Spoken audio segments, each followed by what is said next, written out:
안녕하세요. 물묵상. 오늘은 빌립보서 3장 1절부터 6절 말씀 보도록 하겠습니다. 이제 3장으로 넘어왔는데요. 네, 뭐 1장을 하든 2장을 하든 3장을 하든 여러분들이 2장 5절부터 11절을 기억하셨으면 좋겠습니다. 왜냐면 이 원리가 모든 빌립보서 이 말씀을 다 지배하거든요. 그 원리가 뭐죠? 그리스도 예수의 마음을 가지는 거예요. 다시 한번 여러분들이 들으셨으면 좋겠어요. 너희 안에 이 마음을 품으라. 곧 그리스도 예수의 마음이니 그는 근본 하나님의 본체시나 하나님과 동등됨을 취할 것으로 여기지 아니하시고 오히려 자기를 비워 종의 형체를 갖사 사람들과 같이 되셨고 사람의 모양으로 나타나사 자기를 낮추시고 죽기까지 복종하셨으니 곧 십자가에 죽으심이라. 이러므로 하나님이 그를 지극히 높여 모든 이름 위에 뛰어난 이름을 주사 하늘에 있는 자들과 땅에 있는 자들과 땅 아래에 있는 자들로 모든 무릎을 예수의 이름에 꿇게 하시고 모든 입으로 예수 그리스도를 주라 시인하여 하나님 아버지께 영광을 돌리게 하셨느니라. 아멘. 자, 이 말씀을 기억하면서요. 이 말씀의 원리가 어떻게 적용되는지 한번 봅시다. 1절부터 3장 1절부터 보겠습니다. 끝으로 나의 형제들아. 이 끝으로라는 말이 나왔다고 그래가지고 끝이다 이게 아니에요. 이 그리스도에서 이거는 이제 일종의 강조 표현이라고 보면 됩니다. 이 바울이 요즘 이 이정규랑 비슷한데요. 이 이정규도 자 마지막으로 한마디만 더 하겠습니다. 그리고 막 10분 20분 계속 늘어지는데 바울도 지금 이제 겨우 3장밖에 안 돼 4장까지 남았는데 끝으로라고 하면 어떻게 합니까? 이렇게 생각하실 수 있는데 바울은 이정규가 아니에요. 네, 어쨌든 그렇습니다. 그래서 끝으로 나의 형제들아 주 안에서 기뻐하라. 예, 너희들이 기뻐하고 자랑하고 즐거워하려면 주님 안에서 예수 그리스도 안에서 기뻐하라는 거죠. 그래서 너에게 같은 말을 쓰는 것이 내게는 수고로움이 없고 너에게는 안전하니라. 무슨 말이냐면 이 얘기 지금까지 많이 했잖아요. 근데 똑같은 얘기를 왜 똑같이 반복하냐? 너무 중요하기 때문에 너희들의 안전을 위해서 너희들의 영적인 보호를 위해서 이 말을 또 한다. 그럼 뭐로부터 보호받을 게 있냐? 2절부터 보면요. 너희들이 삼가고 조심해야 되는 게 있어요. 개들을 삼가고 행악하는 자들을 삼가고 몸을 상해하는 이들을 삼가라. 하나님의 성령으로 봉사하고 그리스도 예수로 자랑하며 육체를 신뢰하지 아니하는 우리가 곧 할례파라. 예, 무슨 말이에요? 할례파를 조심해야 된다는 거죠. 삼가라는 거예요. 무슨 말인지 좀 설명해 드리겠습니다. 이 할례파는 여러분들이 갈라디아서를 읽어보면 아시겠지만은 그러니까 꼭 할례를 받아야 하나님께 사랑받고 받아들여진다라고 생각하는 율법주의적 이단들을 가리켜요. 그 사람들은 어떻게 되면 이방인들, 특히 이 빌립보 사람들 같은 사람들이잖아요. 빌립보인들은 이방인들이지 유대인들이 아니었거든요. 근데 유대인 할례파, 그러니까 나면서부터 할례를 받은 사람들 있잖아요. 그 사람들은 이방인들을 꽤 무시했습니다. 그래서 이방인들을 향해서 개들이라고 불렀어요. 근데 바울은 오히려 그걸 역으로 치는 겁니다. 아니, 그들이 개들이다. 그들이 행악하는 자들이다. 그들이 몸을 상해하는 사람들이다. 몸을 상해하는 건 뭘 의미하죠? 할례를 가리킵니다. 할례는 이 저기 성기의 표피를 잘라내는 일종의 포경 수술이었거든요. 그러니까 그걸 하는 것 자체가 문제가 아니고 그걸 자신의 의로 삼는 게 문제인 거예요. 다시 말하면 그들은 주님 안에서 기뻐하는 게 아니고 자신들이 행한 일 안에서 기뻐하는 사람들입니다. 예. 근데 우리는 어떻죠? 이 바울과 디모데 그리고 복음을 믿는 사람들은 봉사를 하는데 자기 힘으로 봉사하는 게 아니고 하나님의 성령님의 능력으로 봉사해요. 그분이 주시는 기쁨으로 봉사합니다. 그럼 봉사를 하면서도 내 의가 쌓이기보다는 오 성령님이 내게 이렇게 봉사할 힘과 능력을 주셨어. 그런 마음을 주셨어. 주님이 참 좋은 분이야. 그러면서 주 안에서 기뻐하겠죠. 자기의 육체 안에서 자기의 의 안에서 기뻐하는 게 아니겠죠. 예. 그래서 그리스도 예수를 자랑하고 육체를 신뢰하지 아니하는 우리가 곧 할례파라. 그러나 나도 육체를 신뢰할 만하며 만일 누구든지 다른 이가 육체를 신뢰할 것인 줄 생각하면 나는 더욱 그러하다. 그러니까 이제 자기를 예로 드는 거죠. 그 할례파들을 비판하기 위해서요. 그러면서 이렇게 얘기하는 거죠. 나는 8일 만에 할례를 받고 이건 뭐예요? 자신의 출생적 정통성을 가리키는 거죠. 당시에 8일 만에 할례 받지 않고 나중에 유대교를 믿어가지고 할례 받은 사람들도 많았습니다. 그러나 8일 만에 할례 받았다. 정통이죠. 바울은 정통입니다. 이스라엘 족속이고 베냐민 집하고 히브리인 중에 히브리인이다. 이렇게 얘기합니다. 그러니까 나는 출생과 이 출처가 명백하고 그리고 나는 뭐 어떻습니까? 아주 정통적인 엘리트 집단에서 태어났다. 그리고 율법으로는 바리새인들이다. 나는 좋은 학교 나왔다 이거죠. 나는 명문대 나왔다 이거예요. 근데 그 결과로 내가 했던 일이 뭐예요?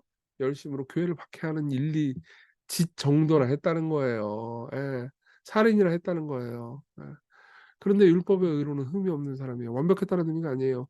그러니까 당시에 그때 당시 사람들이 표면적으로 뭐죠? 그러니까 육체적으로 겉으로 지키는 율법은요 안 지킨 적 없어요. 그러니까 안 지킬래 딴 데 간 적 없다는 거예요. 예, 주일을 안 지킨 적 없다. 그러나 내면적으로는 나는 썩어 있었다. 아, 그래서 하나님이 사랑하시는 하나님의 교회를 박해하면서 사실은 하나님과 반목하고 있었다. 이렇게 이야기를 하는 거죠. 생각해보세요. 내가 율법을 아무리 잘 지켜도 하나님과 반목하면 문제가 있는 거예요. 예를 한번 들어보죠.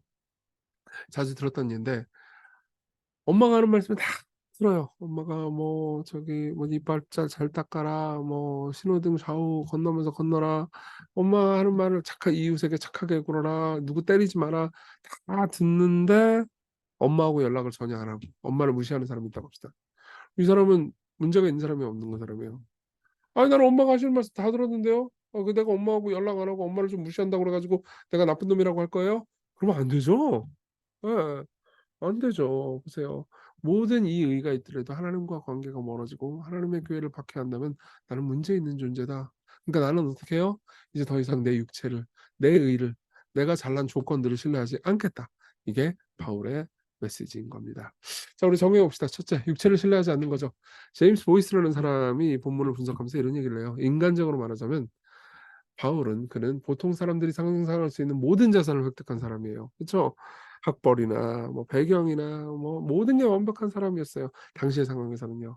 근데 바울은 뭐라고 그래요? 나는 이제 이 모든 것들을 신뢰하지 않는다. 이걸 마치 배설물처럼 여겨버린다. 이렇게 얘기하는 거죠. 여러분 육체를 신뢰한다는 여기 본문의 메시지는요. 육체를 신뢰한다. 이거는 뭐 무슨 뭐 정죄가 가득 찼다 이런 게 아니고 자신의 조건, 성취, 행동, 배경을 신뢰하면서 기쁨을 추구한다는 거예요. 예. 그러면 주 안에서 기쁨을 추구하는 것이 아니죠. 주께서 나를 의롭다 하셨다. 그걸 기쁨으로 추구하는 게 아니에요.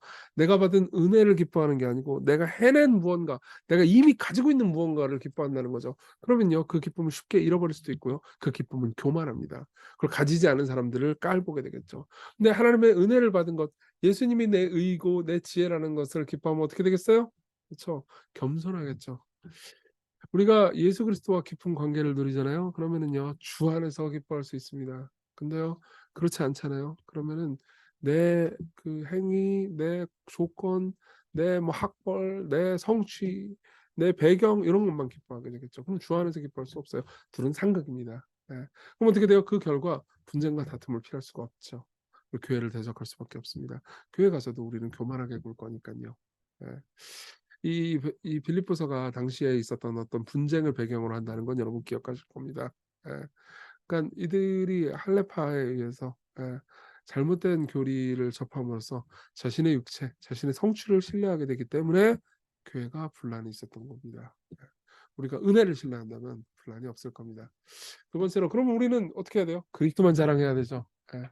갈라디아서 6장 14절은 이렇게 말합니다. 그러나 내게는 우리 주 그리스도 예수 그리스도의 십자가 외에 결코 사랑할 것이 없으니. 예. 보세요. 이거는 십자가만 자랑한다는 거예요. 근데 십자가만 자랑하는 것은 사람들을 불편하게 해요. 예. 왜 그래요?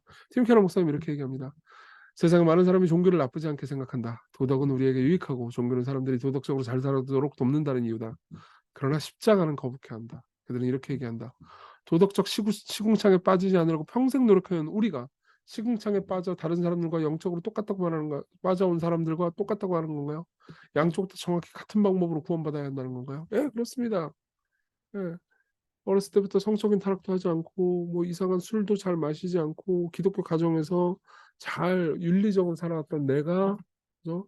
시궁창에서 막 마약하고 성적으로 타락하는 그 사람과 똑같이 구원받기 위해서 하나님의 아들이 죽어야 한다. 그러면 나도 똑같은 죄인이라는 말이잖아요. 예.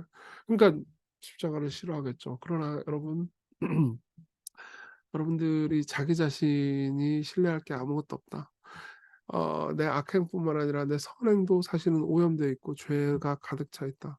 나는 구원이 필요한 존재다. 그러면요, 십자가를 사랑하게 될 겁니다. 십자가를 즐거워하게 되겠죠. 그 사람만이 겸손할 수 있어요. 그 사람만이 진정으로 타인들을 이해할 수 있습니다. 예. 그리고 사랑할 수 있죠. 예수 그리스도께서 예, 어떻게 하셨죠? 사람의 모양으로 나타나서 죽기까지 복종하시지 않았으면 십자가에서 죽으시지 않았으면 나는 구원받을 수 없었다 라고 말하는 사람은 이렇게 말하는 사람이에요.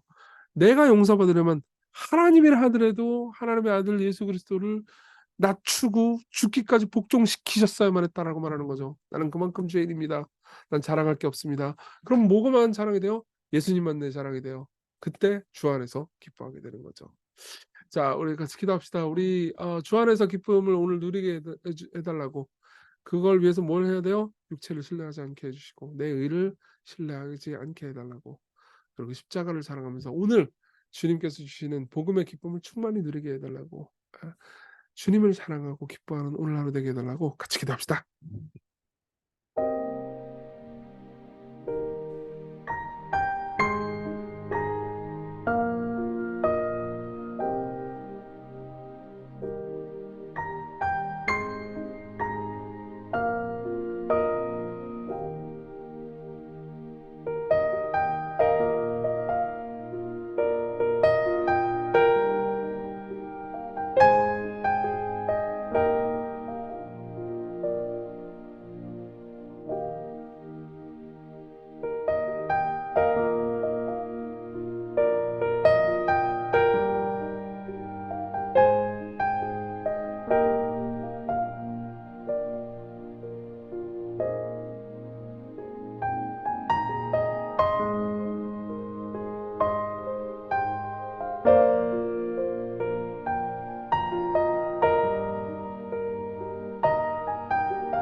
기도하겠습니다. 은혜로우신 주님, 주님만 자랑할 수 있게 해주십시오.